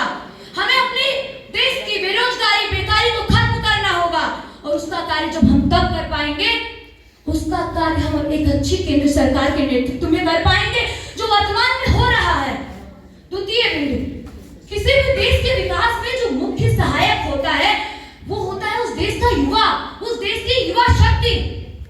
हमारे देश की युवा शक्ति, जो कि हमें पता है वैज्ञानिक तथ्यों से कि भारत एक ऐसा देश है जहां विश्व की सबसे अधिक युवा शक्ति निवास करती है। तो हम युवाओं को अपने मार्ग से बिना विचलित होते हुए हमें अधिक परिश्रम करके हमें अपने देश को सर्वोच्च स्तर पे पहुंचाना है, क्योंकि कहते हैं जिस ओर जवानी चलती है उस ओर जमाना चलता है। हम अगर इन्हीं सारे मापदंडों को मानते हुए एक अच्छी केंद्र सरकार के नेतृत्व में हम अपने इस लक्ष्य को 2047 तक प्राप्त कर सकेंगे। और कहते हैं कि विश्व में अनेक देशों का महाशक्ति बनना, अमेरिका, चाइना, रसिया, इन सबका महाशक्ति बनना ये इनकी व्यक्तिगत आवश्यकता है, परंतु भारत का विश्व गुरु बनना ये समग्र विश्व की आवश्यकता है, ये समग्र ब्रह्मांड की आवश्यकता है। और भूत से लेकर वर्तमान एवं भविष्य के परिदृश्य को देखें तो हम ये निश्चित ही कह सकते हैं कि भारत विश्व गुरु था, भारत विश्व गुरु है और भारत विश्व गुरु रहेगा। अपनी बात को समाप्त करने से पूर्व चंद पंक्तियां हैं कि हो गई है पीर पर्वत सी पिघलनी चाहिए, इस हिमालय से कोई गंगा निकलनी चाहिए, मेरे सीने में नहीं तो तेरे सीने में सही, आग हो लेकिन कहीं ये आग जलनी चाहिए, मैं रहूं या ना रहूं भारत रहना चाहिए, मैं रहूं या ना रहूं भारत रहना चाहिए। जय भारत। अगले प्रतिभागी के रूप में मैं आमंत्रित करती हूँ गोविंद पांडे। गोविंद पांडे, करताल ध्वनि से बच्चों स्वागत कीजिए, क्योंकि यहाँ जो भी बोलने आ रहा है उसमें 2047 के इस विजन पर मैं मंच पर उपस्थित सभी मार्गदर्शकों को प्रणाम करना चाहूंगा। इस विचार गोष्ठी में मैं अपने जो मेरे विचार हैं, मैं कुछ भी पढ़कर नहीं आया हूँ, लेकिन जो मेरी अपनी मनोस्थिति है, मतलब जो मेरे भारत को समझने की स्थिति है, मैं उसके स्तर पर कुछ बताना चाहूंगा। सबसे पहले तो विकसित भारत का सपना, जो कि हमारे यशस्वी प्रधानमंत्री जी के द्वारा 2023 में देखा गया है, और उन्होंने ये घोषणा की थी और उन्होंने लाल किले की प्राचीर से 5 वचन लिए थे। उनमें से सबसे मुख्य वचन जो था कि भारत को सबसे पहले तो विकसित राष्ट्र की श्रेणी में अग्रसर पहुंचाना है। बाकी 4 वचन तो बाद में पूरे हो जाएंगे। ये जो 4 वचन हैं वो इन एक वचन पर आधारित हैं। तो सबसे पहले भारत विकसित कहाँ से हो रहा है, इसके कुछ सबूत आपको बताना चाहूंगा। जैसे कि आप देख पा रहे होंगे, भारत चंद्रयान, समुद्र मिशन और भी कई सारे मिशन कर रहा है। भारत ने एक साथ 200 से भी अधिक एक सैटेलाइट एक ही रॉकेट पर चंद्रमा पर पहुंचाने का कार्य किया था। इसके साथ ही उसने सभी जो अग्रणी देश हैं, जो स्पेस टेक्नोलॉजी में सबसे ज्यादा आगे हैं, उनको पिछाड़ करके प्रथम स्थान प्राप्त किया। लेकिन मार्गदर्शक है हमारे यशस्वी प्रधानमंत्री जी, अगर उनका नेतृत्व और उनकी कार्य दिशा ऐसी रही तो जरूर ही हम एक दिन विकसित राष्ट्र की श्रेणी में प्रथम स्तर पर होंगे। इन्हीं शब्दों के साथ मैं अपनी वाणी को विराम देता हूं। तो जितने बच्चे बैठे हैं, मैं चाहती हूँ ये सभी बच्चे एक दिन ऐसे बन जाएं कि अपनी बात को कहीं भी रखना हो तो बहुत ही सफलता के साथ रख सके, बोलना सीख सके। अगले प्रतिभागी के रूप में आमंत्रित करती हूँ अदिति सिंह। और मेरे साथ के स्टूडेंट्स को नमस्ते। मैं आज आपसे टॉपिक पे बात करने जा रही हूँ, है मेरा भारत, विकसित भारत। तो हम सबसे पहले ये देखेंगे कि विकसित राष्ट्र होता क्या है। एक विकसित राष्ट्र में क्या क्या चीजें होनी चाहिए जिसको हम विकसित बोल सकते हैं कि हाँ हमारा राष्ट्र विकसित है। तो एक विकसित राष्ट्र में जो है स्वास्थ्य सेवाएं, सबसे पहले बात करते हैं स्वास्थ्य सेवाएं की अच्छी स्वास्थ्य सेवाएं उपलब्ध होनी चाहिए, भ्रष्टाचार मुक्त देश होना चाहिए, सभी को शिक्षा, उच्चतम शिक्षा का तो बहुत ही महत्वपूर्ण स्थान होता है, बहुत जरूरी होती है शिक्षा, और सभी को रोजगार मिलना चाहिए। और इन सभी चीजों को पाने के लिए हम सभी को साथ में मिलकर इस लक्ष्य को पूर्ण करने के लिए अपना अपना योगदान देना होगा। एक राष्ट्र का विकास तभी संभव होता है जब उस राष्ट्र में रहने वाले प्रत्येक व्यक्ति का विकास होता है। इसलिए हम सभी को इसके लिए मेहनत करनी पड़ेगी। आमंत्रित करती हूँ एकता तिवारी, कुमारी समृद्धि। Myself, Samriddhi Akpal, is standing in front of you to express my views on the topic women empowerment in India from ancient times to modern times. When we talk about women empowerment in India, we can say that a woman should be aware of their rights like legal rights, political rights and voting rights, which means empowering women. Women their self-worth to realize their abilities to make choices and lead a society where women can enjoy their dignity and rights like other human beings. Women empowerment is the most important factor that works for the well-being and development of the community, society and country. When it comes to directing the female population, it's about only 40% of the female population in India. That's the female population is less than the male population. Comparatively, in the western part of the world, they are very generous for women empowerment. Ill treatment for women is a ritual for men. That's why they are not getting the rights in their parents' property, in voting rights and so on. Now, women empowerment means exercising their power and their own actions. In ancient period, the discrimination on the basis of their gender was not, and the women are also treated equally as men. Women are considered as Janani, which means mother. Even in Hindu script, women are considered as Devi. Nowadays, women are self-sufficient, well-aware, financially independent. They have attained immense success in every field, like whether it is sports, politics, and academics. And at last, to sum up, I just want to say that women should be aware and strong for their development and growth. और जब नारी में शक्ति है सारी, तो फिर उसको क्यों कहें बेचारी। Thank you. करतल ध्वनि से सृष्टि का स्वागत किया।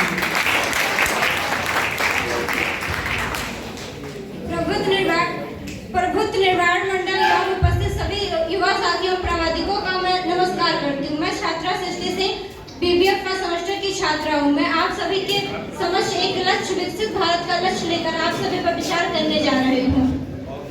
विकसित भारत की लक्ष्य को समझने का प्रयास है। विकसित भारत वह राष्ट्र जहाँ पर स्वास्थ्य सेवाएं सुचारू रूप से काम करती हो, जहाँ पे सरकारें भ्रष्टाचार मुक्त हो, जहाँ की सरकारें पारदर्शिता के साथ काम करती हो, यहाँ पर रहने वाला कोई भी युवा अशिक्षा, उसके अंदर अशिक्षा का भाव न हो, वो अपने आप में समान धर्म महसूस करता हो, उसे हम विकसित राष्ट्र कहते हैं। ऐसा राष्ट्र जहाँ पर सकल घरेलू उत्पाद ज्यादा होता हो, विकसित राष्ट्र है। और इसका दूसरा मानक उद्योगीकरण, जिस देश की व्यवस्था, अर्थव्यवस्था उद्योगों पर टिकी होती है, उसे हम उद्योगीकरण कहते हैं। हाल में ही अगर देखा जाए तो देश की प्रगति का सबसे महत्वपूर्ण स्थान युवा शक्ति है। युवा ही ऐसी शक्ति है जो देश को रच सकता है, समाज का निर्माण कर सकता है। उसमें अखंडता और आत्मविश्वास बनाए रखने की जरूरत है। हमें पश्चिमी सभ्यता से थोड़ा, हमें तकनीकी से बिखरना नहीं चाहिए। ये विकसित भारत का राष्ट्र है, तो कदम सपनों की तरफ बढ़ाकर देखो। हम आजकल अपने सपनों में विकसित राष्ट्र देखते जाएंगे। जय हिंद। अब हमारे बीच अंतिम प्रतिभागी अपना उद्बोधन यहाँ से करेंगी। जो बच्चे जागरूक होते हैं वही आगे बढ़ते हैं। आपके पास लाख फर्स्ट क्लास टॉपर का सर्टिफिकेट है, आपने BSc टॉप कर लिया, MSc टॉप कर लिया है, कहीं भी टॉप कर लिया है, आप IAS का रिजल्ट निकाल कर देख लीजिए। जो क्लास में टॉप करते हैं वो वहां दिखाई नहीं देते हैं। जो मेहनत करना जान जाते हैं, पढ़ाई के समय सीख लेते हैं मेहनत करना, क्योंकि ब्रेन सभी के पास है। कोई थोड़ा पढ़ता है तो ज्यादा लिख देता है, लेकिन अगर आपको कंपटीशन में जाना है तो आपको अपने आप को रमा करना होगा, मेहनत करना होगा, और मेहनत का कोई दूसरा विकल्प नहीं है। जितने भी स्टूडेंट मैं देखती हूँ, उनका इतिहास पढ़ती हूँ निकाल के, तो मुझे यही पता लगता है कि वो ना बहुत कमजोर थे ना बहुत तेज थे। बीच वाले बच्चे ही आज सिविल सर्विसेज में अपना झंडा गाड़ रहे हैं। तो आप कर सकते हो, आपके पास वो एनर्जी है। अपनी ताकत को बच्चों पहचानो और पल पल का सदुपयोग करना सीख लो, क्योंकि पल पल को देखता हर पल निकल गया। जितने पल आपने अपने जीवन के निकाल दिए, अब मत जाने दो, एक एक पल को पकड़ो। और आज जितने मनीषी हमारे बीच बैठे हैं, इनके उद्बोधन को सुनने के बाद ही हम यहाँ से बाहर निकलेंगे। तो देखिए, मेहनत का कोई विकल्प नहीं है। आज ये द्रुत गति से अपने व्यक्तित्व को आगे बढ़ाने में लगी है और ऐसे ही सभी को करना चाहिए।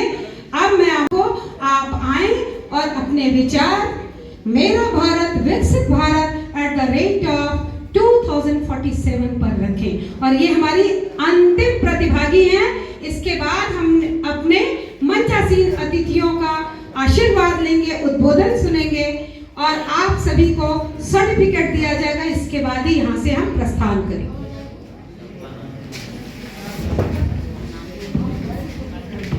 कि लोकतंत्र के पावन युग में हम राष्ट्र निर्माण ना भूलें और स्वार्थ साधना की आंधी में वसुधा का कल्याण ना भूलें, वसुधा का कल्याण ना भूलें।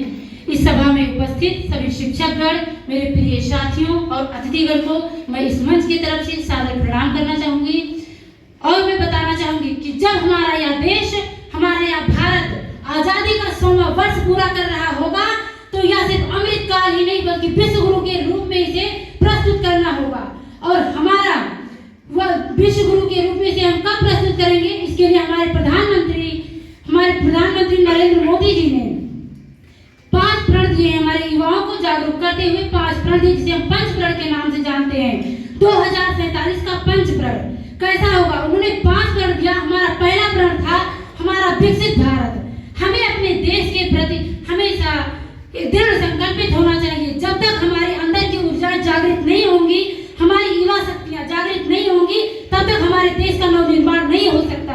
इसके लिए हमें सभी अपने युवा साथियों को हमेशा अपने देश के प्रति जागरूक रहना चाहिए। हमारा दूसरा प्रण था हमारे भीतर की गुलामियां। जब तक हम अपने मानसिक गुलामी को त्यागेंगे नहीं, क्षेत्रवाद, जातिवाद, विभिन्नताओं को त्यागेंगे नहीं, तब तक हमारा देश एक विश्व गुरु के रूप में नहीं आ सकता। और हमारा तीसरा प्रण था हमारी विरासत। हमें अपने सांस्कृतिक धरोहर और विरासत पर गर्व करना चाहिए और युवाओं को भी प्रेरित करना होगा, उन्हें जागरूक करना होगा कि अपने देश को अगर विकसित बनाना है, एक विकसित राष्ट्र में खड़ा करना है, तो हमें उसके लिए सभी को जागरूक करना होगा।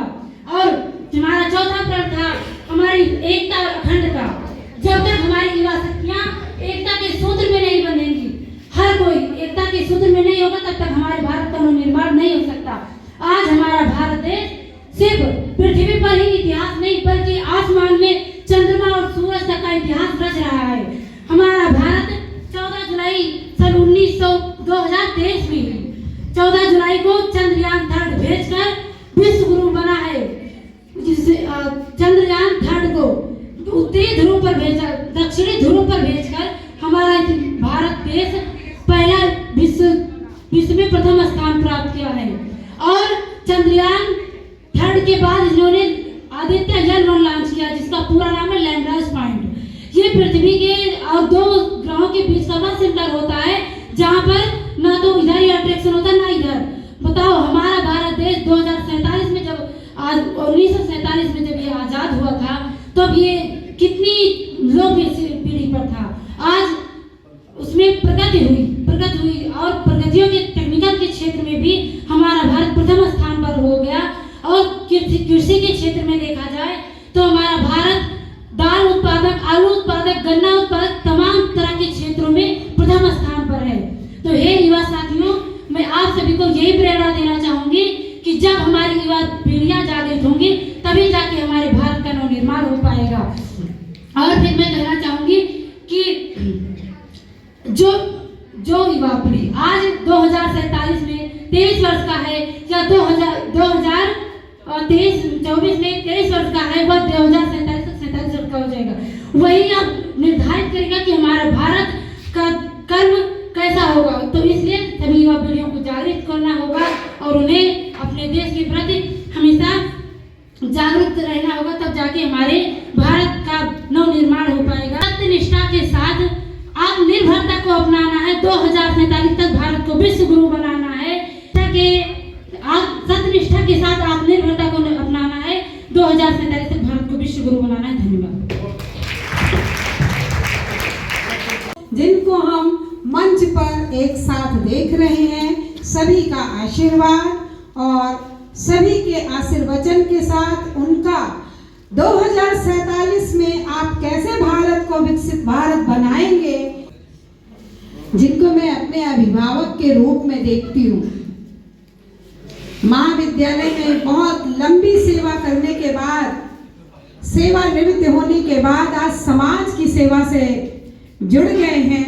आमंत्रित करती हूँ मैं डॉक्टर ओमकार पाठक जी को। यही है कि हम विकासशील देशों में भी काफी ऊपर, ठीक है। हम विकसित क्यों नहीं है? अविकसित तो है नहीं, ये तो तय हो गया। हम विकसित क्यों नहीं, इसको सोचना है।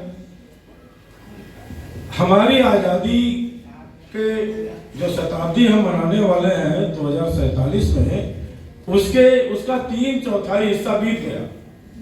76 साल तो आपका बीत गया, क्यों भाई वर्मा जी? 24 वर्ष बाकी हैं। आप सोचिए कितना कम समय बाकी है हमको अमेरिका के बगल में खड़ा होने के लिए, ब्रिटेन, फ्रांस, जापान, चाइना के बगल में खड़ा होने के लिए हमको बहुत कम समय बाकी है। अरे भाई, हमने आदित्य को सूर्य के पास भेज दिया, हम बहुत पीठ अपनी ठोक रहे हैं। विक्रम साहब को उतार दिया, आप जानते हैं, तो बड़ा गुणगान हुआ। दक्षिणी पोल पे आपने चंद्रमा पर जो है लैंडिंग कर दी, बड़ी तालियां बज गई। अरे अभी बहुत सा काम बाकी है। विज्ञान और तकनीकी औद्योगिकरण के क्षेत्र में हमारे देश को बहुत काम करना है। नहीं तो चाइना के ऊपर हम क्यों डिपेंड करते चाइना, लेकिन अभी हम उतना आगे नहीं है जितना कि चाइना है। आप पता है कि कोरिया छोटा सा देश है, कोरिया का सामान आप खरीदते हैं जाकर के, ताइवान का सामान खरीदते हैं, छोटे छोटे देशों का सामान करते हैं जो कि इंडस्ट्रियल फील्ड में बहुत आगे है। तो अभी हमको विकास करना, लेकिन समय बहुत कम है। 24 वर्ष बचे। हमारे प्रधानमंत्री जी ने ये जो नारा दिया, भाले मस्तके रति या रता भारता है, जो मस्तक में रत हो, जो चिंतन करता हो, जो चिंतनशील व्यक्ति हो, जिसमें सचेष्टता हो, वो भारत का नागरिक है। ये चिंतन परंपरा, मनन परंपरा हमारे देश में जो है बहुत प्राचीन काल से रही है। आप ये नहीं कह सकते कि और जगह जो है चिंतन परंपरा नहीं रही हो, लेकिन हमारे सोचने की परंपरा, हमारे सोचने का ढंग अलग रहा। और इसी सोचने के ढंग के कारण ही हमारी संस्कृति अन्य देशों की संस्कृति से, भारतीय संस्कृति अन्य देशों की संस्कृति से अलग रही। एक बहुत सी चीजें हैं, क्योंकि विकसित भारत, मेरा भारत, विकसित भारत 2047 जो चिंतन परंपरा है कि 2047 क्या, अभी तो हम विकासशील हैं और 2047 में जो टारगेट रखा गया, जो लक्ष्य रखा गया कि हम विकसित हो जाएंगे, हमारा प्रयास तेज कितना होगा, पहले तो हम उस जीरो पर जाएंगे। मैं जो जिन लोगों ने पढ़ा होगा कि हम विकासशील हैं, पहले उस जीरो पे जाएंगे, इसके बाद फिर विकसित की श्रेणी में आएंगे। एक स्थान ऐसा आएगा कि जहां हम जो है बिल्कुल सबके उस विकासशील के बराबर पैरेलल बिल्कुल चलेंगे, इसके बाद फिर आगे बढ़ेंगे। क्या पीछे वाले देश, क्या और देश जब तक हम उस स्थान पर पहुंचेंगे वैसे बैठे रहेंगे क्या? वो कुछ नहीं करेंगे क्या? हमको इंतजार करेंगे क्या? ये बड़ा प्रश्न है। हमको जो है, यानी कि हमको वो चाहे आर्थिक हो, सामाजिक हो, राजनीतिक हो, बौद्धिक हो, सांस्कृतिक हो, किसी भी क्षेत्र में हमको जो है ये जितने भी क्षेत्र हैं, इन सभी क्षेत्रों में बहुत तेजी से प्रगति करना है। और यह ध्यान रखना है कि कोई आपको इंतजार नहीं करेगा कि आप फिर जो है विकसित की श्रेणी में आ जाए, वो भी आगे बढ़ेगा। इसका मतलब है कि विकसित तक कुछ मानक नियत होगा, कुछ मानक जरूर होगा। और वो मानक क्या है? हो सकता है कि आज का जो विकसित का मानक है, सड़क, शिक्षा, स्वास्थ्य, अर्थ, राजनीति, धर्म, जो भी आप हो सकता है कि 2047 में फिर उससे आगे चला जाए। क्यों? क्योंकि हम लगातार प्रगति कर रहे हैं, मानव सभ्यता जो है लगातार प्रगति कर रही है। और इसके लिए क्या जरूरी है? रिसर्चर्या। रिसर्चर्या आप इंग्लिश में जानते होंगे, रिसर्च, क्योंकि सत्य इस ब्रह्मांड में है। सत्य जो है इस ब्रह्मांड में व्याप्त है, उसको जो है ठीक ढंग से जो मानवोपयोगी हो, जो मनुष्य के लिए उपयोगी हो, उस तरह से हमको उस सत्य से अन्वेषित करके, खोज करके तथ्य को लाना है और इसके बाद उसके अनुसार हमको आविष्कार करना है, उसके अनुसार हमको सुधार करना है, जिससे इस जगत का, मानव समाज का, इस पूरे समाज का, पूरे विश्व का कल्याण हो। वसुधैव कुटुंबकम की संकल्पना हमारी इसी परिप्रेक्ष्य में थी। तो के हैं जो छात्र कल्याण समिति के संयोजक भी हैं, प्रोफेसर शिव शरण शुक्ला जी को आप आए और हमारे बच्चों को अपने आशीर्वचन से अभिसिंचित करें। प्रोफेसर शिव शरण शुक्ला जी। धन्यवाद मैडम। मंचस्थ हमारे महाविद्यालय के मिलिट्री साइंस विभाग के विभागाध्यक्ष व पूर्व प्राचार्य डॉक्टर ओंकार पाठक जी, अवध विश्वविद्यालय शिक्षक संघ के महामंत्री एवं फिजिक्स विभागाध्यक्ष प्रोफेसर जितेंद्र सिंह जी, बॉटनी विभाग के प्रोफेसर एंड हेड प्रोफेसर श्रवण जी, यहाँ नेहरू युवा केंद्र के सारस्वत जी, बहुत अच्छे ढंग से संचालन करने वाली डॉक्टर रेखा शर्मा जी, संस्कृत विभागाध्यक्ष एवं देव भाषा के मर्मज्ञ प्रोफेसर बंसाराम वर्मा जी, हमारे शिक्षा शास्त्र विभाग के डॉक्टर हरि शुक्ला जी, आगे बैठी स्मृति शिशिर जी जो हम लोगों की बेटी तुल्य हैं, और भी उस नेहरू युवा केंद्र के अन्य साथीगण एवं प्रिय छात्रों, आज इस भाषण प्रतियोगिता में अनेकानेक विद्यार्थियों ने बहुत अच्छे ढंग से अपने वक्तव्य को प्रस्तुत करने का प्रयास किया। हर व्यक्ति अपना बेस्ट देता है। अब वो जज की निगाह कैसी होती है, जिसमें हम तो ये समझते हैं कि आपके विचार, अगर आपके विचारों में ऑब्जेक्टिविटी है, वही सर्वग्राह्य होता है। कभी कभी हम टॉपिक से इधर उधर चले जाते हैं, उसका कारण होता है व्यक्तिनिष्ठ हो जाता है। लेकिन वैश्विक स्वीकार्यता तो ऑब्जेक्टिविटी में ही हुआ करती है। जो टॉपिक दिया गया हो उस पर सारी बातों को समेट करके भी कुछ बच्चों ने बहुत अच्छे ढंग से प्रस्तुत किया। उस संदर्भ में हमारे प्रोफेसर ओंकार पाठक जी ने काफ़ी कुछ बताया। हम लोगों ने, सभी विद्यार्थियों ने कुछ आगे भविष्य में अच्छे ढंग से प्रस्तुतिकरण करने के लिए उसे प्रेरणा दी। प्रोफेसर बंसाराम वर्मा जी ने भी अपने उद्बोधन से आपको अभिषेचित किया। बच्चों, हम ये जानते हैं, एक शिक्षा शास्त्री के रूप में भी हम कहते हैं कि ये जो बुकिश नॉलेज है, केवल बुकिश नॉलेज से व्यक्तित्व का सर्वांगीण विकास नहीं होता है। आप जानिए, अगर कहा जा रहा है कि हमारा भारत प्राचीन काल से विश्व गुरु रहा है, तो उसका कारण ये रहा कि हम भारतीय ज्ञान परंपरा और गुरु शिष्य परंपरा के अनुयायी रहे, इसलिए हमारा अतीत सुनहरा रहा।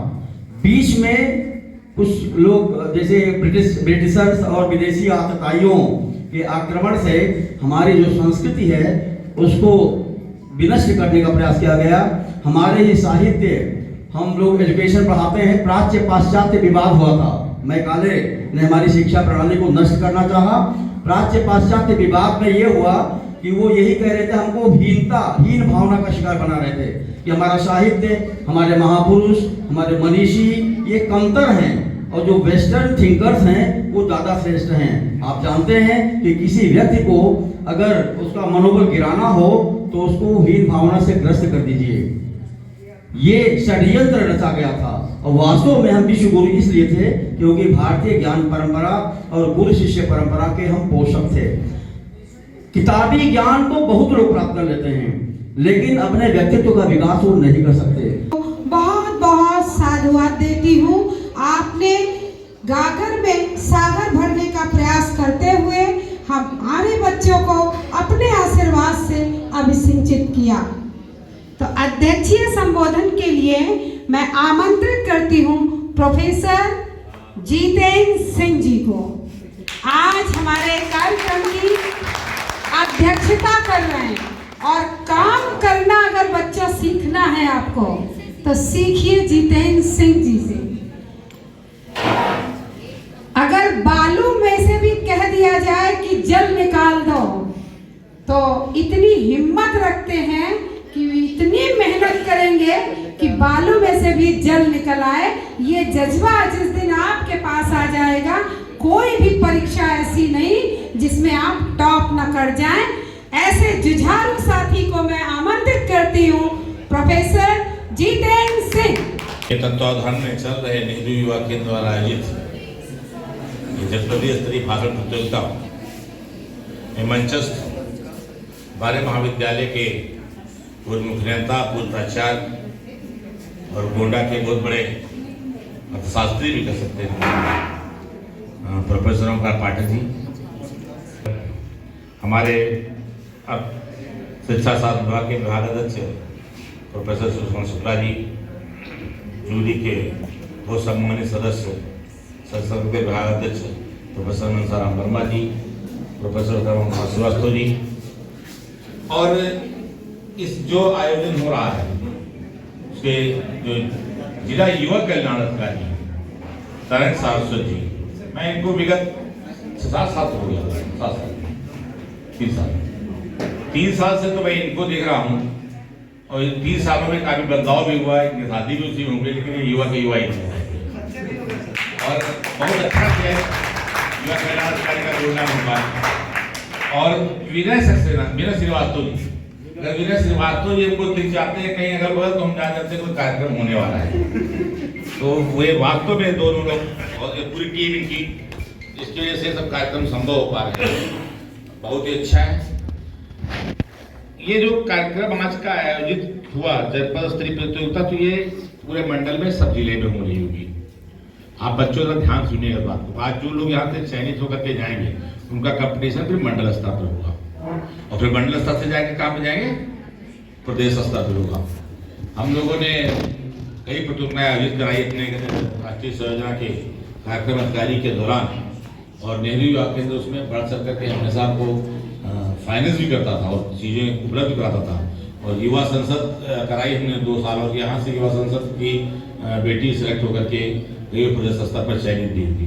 तो ऐसा नहीं गोंडा से चयन नहीं हुए, पर जो आज का जो जैसे अध्यक्षीय भाषण था उसके जिसका कार्यक्रम का जो संचालन जिसका रेखा जी कर रही तो उसमें जहाँ जान ना हो तो उसमें भी ये जान पैदा कर देती है। इतनी कम समय में इतना अच्छे तरह से आर्गेनाइज करा देना और इसीलिए प्राचार्य जी ने शायद इनको सांस्कृतिक कार्यक्रमों का डायरेक्टर भी अपॉइंट कर दिया है। तो अब ये हमेशा कार्यक्रम को होकर निकालना। जो आज का विषय था जैसे मेरा भारत विकसित भारत @2047 2047 तक हमें विकसित भारत बन जाना है। कई बच्चों ने टॉपिक पर कवर किया, कुछ लोगों ने टॉपिक से थोड़ा अलग हुए, जैसा कि हमें करना क्या होगा। जैसे अगर हमें ये पता कि हमें करना क्या, अगर ये पता है हमें कि ये चीज अगर मिल जाए तो हम ये चीज प्राप्त कर लेंगे। तो जब मोदी जी ने 2047 की घोषणा करी कि हम तब तक हमें 100 साल पूरे होने पर डेवलप कंट्री बन जाना है, उसकी दिशा में काम करना उन्होंने शुरू किया। और काम करना जब शुरू किया तो हमने ब्रिटेन को पछाड़ करके 5वीं जो है इकोनॉमिक बन गए, इंटरनेशनल इकोनॉमिक में 5वें नंबर पे हम आ गए। तो ऐसा नहीं हमने काम करना शुरू कर दिया। अब जब काम करना शुरू कर दिया, आप छोटा सा एग्जाम्पल दीजिए, देखिए अगर हम काम न कर रहे हो तो हमारी ताकत का अंदाजा न होता विश्व को। तो अभी एक छोटा सा देश ने हमारे ऊपर कमेंट किया ठीक है, कमेंट किया। और हमारे प्राइम मिनिस्टर ने कुछ नहीं किया, 100 कदम लक्षद्वीप में समुद्र के तट पर 100 कदम चल दिया बस। 100 कदम चलने के बाद ही जिस देश ने हमारे ऊपर कमेंट किया था उसकी अर्थव्यवस्था क्या हो गई, डिजिटल हो गई। तो हमारी ताकत का अंदाजा लोगों को है, क्योंकि हमारे पास में जनसंख्या है। तो जब हमारे पास में पावर है, इतनी पावर है कि हम जरा सा भी अभी हम सोच लें कि इस देश का सामान, सर ने भी बताया कि एयरपोर्ट पर सोफा, हमें याद 2 साल 3 साल पहले ही हम लोगों ने डिसाइड किया था कि हम पर्टिकुलर किसी कंट्री की झालर का उपयोग नहीं करेंगे अपने घरों में। उसी साल 5,000 करोड़ का नुकसान। तो हमारे पास में ये कि हम किसी व्यवस्था को हम पिछाड़ करके भी अपने पावर के दम पर आगे जा सकते हैं। क्या क्या मुख्य मुख्य काम करने पड़ेंगे, जैसे जो हमारा जहां तक समझ में आता है, एक तो टेक्नोलॉजी की दिशा में जो बोल रहे हैं कि हम 2047 में डेवलप हो जाएंगे, तो टेक्नोलॉजी की दिशा में हमें बहुत जबरदस्त काम करने होंगे और उस पर हम काम कर रहे हैं। हमारे पास में देखिए हाई स्पीड इंटरनेट आ रहे हैं, गांव-गांव में सब जगह पर जो है स्पीड के उपलब्ध हो जा रही है। तो हम उस दिशा में जब काम करेंगे तो अच्छा सा, यानी हमारे पास में टेक्नोलॉजी में बहुत ज्यादा डेवलपमेंट करना पड़ेगा और डिजिटल युग 2047 तक ले आना होगा, बिल्कुल टोटली डिजिटल जब हम हो जाएंगे। आप देख रहे हैं अभी जब कोविड आया तो अगर थोड़ा सा टेक्नोलॉजी हमारे पास ज्यादा थी तभी हम ऑनलाइन क्लासेस वगैरह सब कुछ करके और सब कुछ चीजें कर सकेंगे। एजुकेशन को और एम्पावरमेंट करना पड़ेगा और इसकी शिक्षा का सबलीकरण करना पड़ेगा। जगह जगह पर हायर एजुकेशन के खोलने पड़ेंगे, यूनिवर्सिटीज खोलनी पड़ेगी, स्वास्थ्य की दिशा में खूब काम करना पड़ेगा। तो आप देख क्या सरकार दिशा में काम करने की नहीं कर रही है। तो सरकार जब है टेक्नोलॉजी की दिशा में काम कर रही है, सरकार हेल्थ की दिशा में, क्या हम लोगों ने कभी सोचा गोंडा में मेडिकल सेंटर होगा? क्या कभी हम लोगों ने सोचा था गोंडा में इंजीनियरिंग कॉलेज होगा? क्या कभी हम लोगों ने सोचा था कि अयोध्या एयरपोर्ट इंटरनेशनल एयरपोर्ट बनेगा? तो सब सरकार दिशा में काम कर रही है, तो इसका मतलब हम दिशा हमारी सही है। जब मोदी प्राइम मिनिस्टर हुए तो स्वच्छता को लेकर उन्होंने शुरू किया काम, कहीं पन्नी उठा लेते थे, कहीं जेब में रख लेते थे। आज देखिए हम लोगों के घरों के बच्चे जो हम लोग के साथ गाड़ी में ट्रैवल करते हैं, हम लोग तो गलती कर देते हैं, लेकिन अगर उन्होंने कहीं पर चिप्स का खाया तो वो बच्चा उस रैपर, हमारा तो आदत शीशा नीचे किया और रैपर बाहर फेंकने की, वो तुरंत टोकना शुरू कर दिए। तो स्वच्छता की दिशा में, प्रदूषण की दिशा में जागरूक हो रहे हैं। तो ये कुछ जरूरी इन दिशाओं में अगर काम करें, अब मेन चीज जो हमारी बच रही सामाजिक समरसता की जो भावना है हमारे, जो हमारे अंदर जिस तरीके से अगर हम सोशली बहुत इंटैक्ट हो जाएंगे, जिस दिन जो हम लोग सर जो बोल रहे थे डिवाइड करके जो तरह से लोग बाहर के लोग हमारे साथ काम कर रहे हैं, जिस दिन हम सोशली इंटैक्ट हो जाएंगे, एम्प्लॉयमेंट की तरफ बिल्कुल बराबर की तरफ हो जाएंगे, तो 2047 में विकसित राष्ट्र बन जाएंगे और अपने कल्चर का जिस दिन संरक्षण करना शुरू कर देंगे। अपने कल्चर से भी नहीं हटना है कि हमें किसी के बहकाव में आकर के अगर हम अपने कल्चर से हट जाएंगे तो 2047 में हम एक जो है डेवलप कंट्री नहीं हो पाएंगे। और हमें विश्वास है यही सही है, यही सही समय है, यही समय है, सही समय है। तो यही समय है, सही समय है जब हम अपने भारत देश को विकसित राष्ट्र बना सकते हैं। आप सबने इस कार्यक्रम में भाग किया, आप सबको बहुत बहुत बधाई। और जब अभी चयनित जूरी ने हमारे बहुत अच्छी तरीके से लोगों को चयनित किया हुआ, और बेसिकली घनश्याम द्विवेदी जी, दिलीप शुक्ला जी, हमारे फैकल्टी मेंबर लोग हैं, संजय जी, स्मृति जी, प्रियंका ने और सबने बड़ा सर का हिस्सा लिया, स्मिता ने, नाम नहीं भूलेंगे तो परेशान होंगे, तुरंत बोल दिया नाम भूल गए, इसलिए मैं जिसका नाम बोल देंगे उसके आगे कुछ कुछ लगा देंगे। तो सब ने बढ़ चढ़ के इस कार्यक्रम को अच्छे तरीके से कराने का किया और बहन जी ने मुझे समय दिया बोलने के लिए, इसलिए आपको बहुत धन्यवाद। और बहुत बहुत धन्यवाद सर कि विनय श्रीवास्तव जी कह रहे हैं सिर्फ 1 मिनट से ज्यादा उन्हें हम नहीं देंगे। विनय जी कुछ बात कहना चाहते हैं क्योंकि इस कार्यक्रम के सूत्रधार हैं विनय श्रीवास्तव जी। पहले जोरदार तालियां विनय श्रीवास्तव जी। धन्यवाद मैम। भारत माता की, भारत माता की, भारत माता की। जैसा कि मैं उन्होंने कहा कि मैं कुछ कहना चाहता हूँ। मैं कहूँगा कुछ नहीं, क्योंकि बहुत लोगों ने बहुत कुछ कहा। एक छोटी सी सूचना है कि आप लोग जाएंगे नहीं, सूक्ष्म जलपान है, क्योंकि कार्यक्रम देर हो तो ठंडा भी हो गया, आप जलपान करके जाएंगे। और क्या हो सकता है? मैं अपने नेहरू युवा केंद्र के वॉलंटियर सुमन वर्मा जी से चाहूँगा कि इस कार्यक्रम को 4 चांद लगाने में, इतना बढ़िया रिस्पांस देने में हमारे इस मंच पे मंचासीन SPSC कैंपस के बॉटनी विभाग के प्रोफेसर आदरणीय रेखा मैम जी है, उनको अंग वस्त्र देकर सम्मानित करें।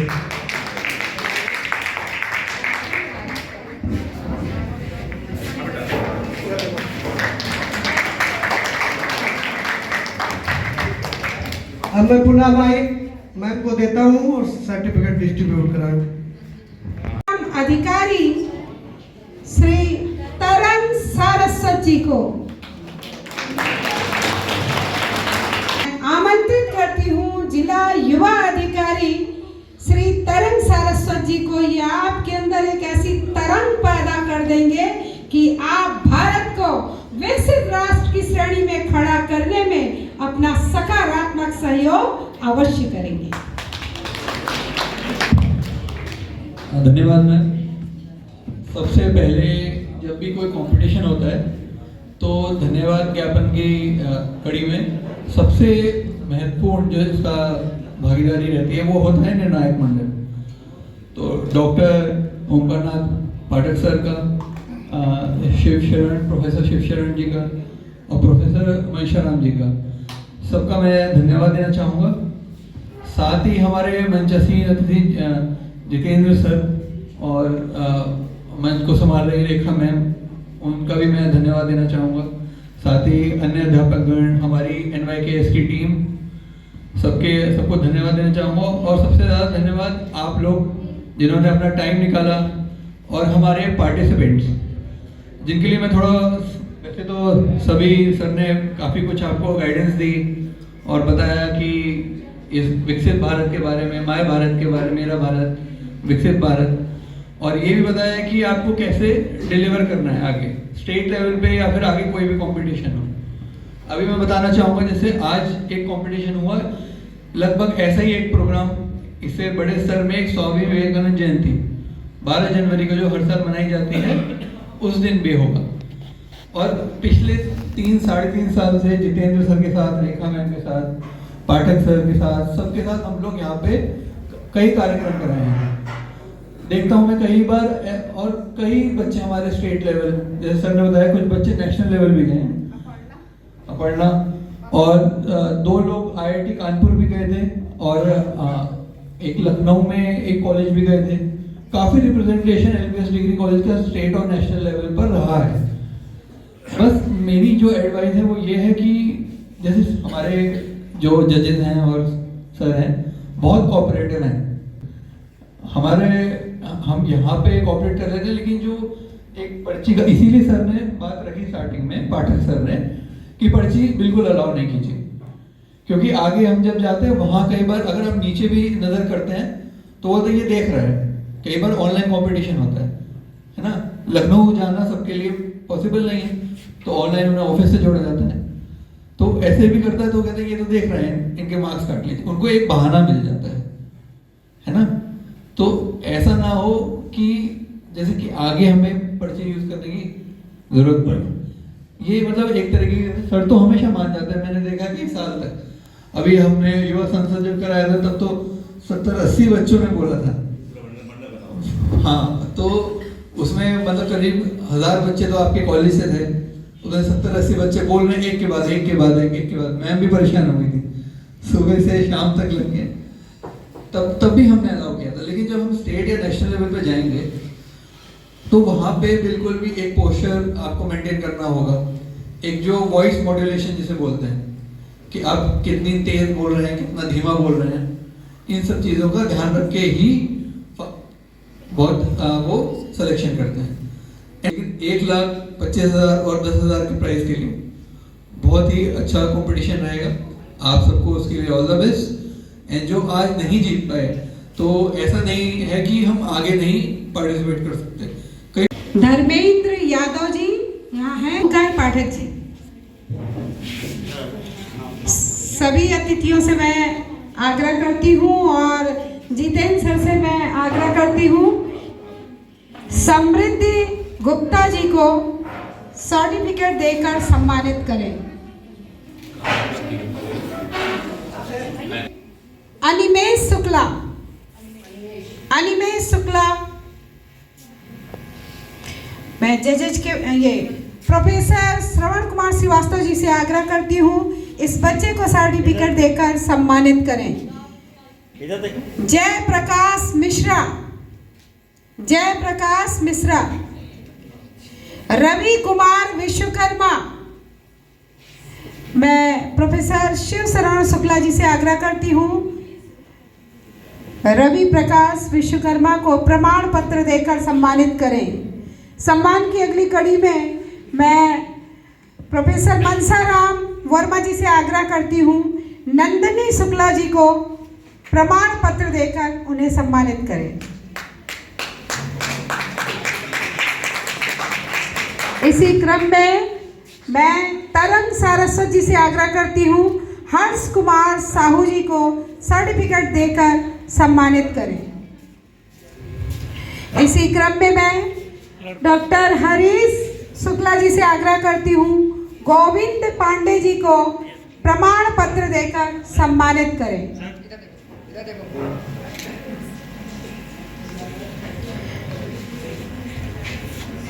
पुनः मैं प्रोफेसर श्रवण कुमार श्रीवास्तव जी से आग्रह करती हूँ अदिति सिंह को प्रमाण पत्र देकर सम्मानित करें। जिन बच्चों का निवास स्थान नहीं लिखा है श्रवण सर को पहचान लीजिए, इन्हीं की राइटिंग में आप लिखवा लीजिएगा।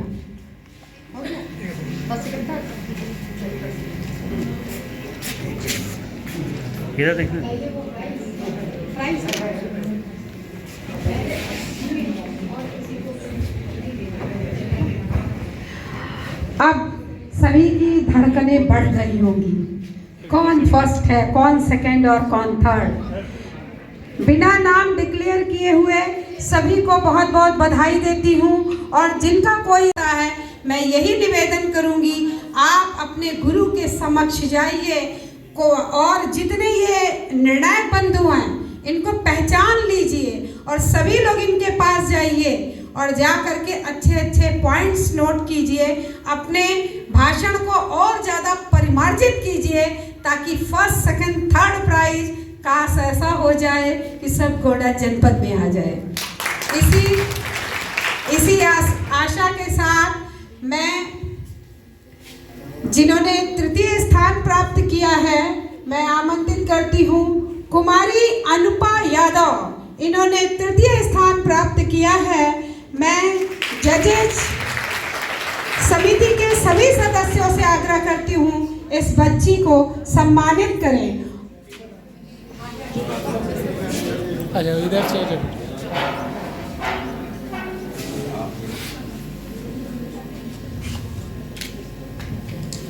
जोरदार तालियों से इस बच्ची का स्वागत कीजिए। बच्चों, द्वितीय स्थान प्राप्त करने में सफल रही हैं मुस्कान सोनी। जोरदार तालियों से बच्चों इनका स्वागत कीजिए। मैं प्रोफेसर जितेंद्र सिंह सहित जितने भी मंचासीन अतिथिगण हैं, प्रोफेसर श्रवण कुमार श्रीवास्तव, सभी से आग्रह करती हूँ इस बच्ची को सम्मानित करें।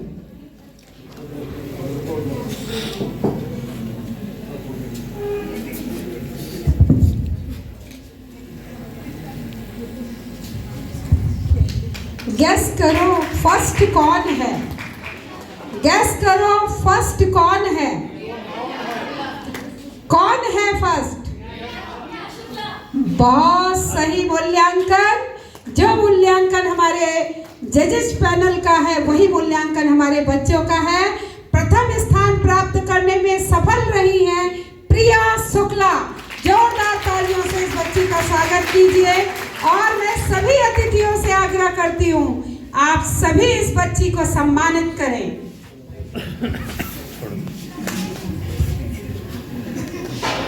बहुत बधाई की पात्र प्रिया शुक्ला आज यहाँ ये मैसेज दे रही है आपको कि पढ़ने वाला सिर्फ पढ़ाई ही नहीं करता, पढ़ाई के साथ साथ शिक्षा से जुड़ी हुई जो शैक्षणिक होती हैं उनमें भी पार्टिसिपेट करके अपने को साबित करता है कि हर क्षेत्र में मैं सबसे आगे हूँ।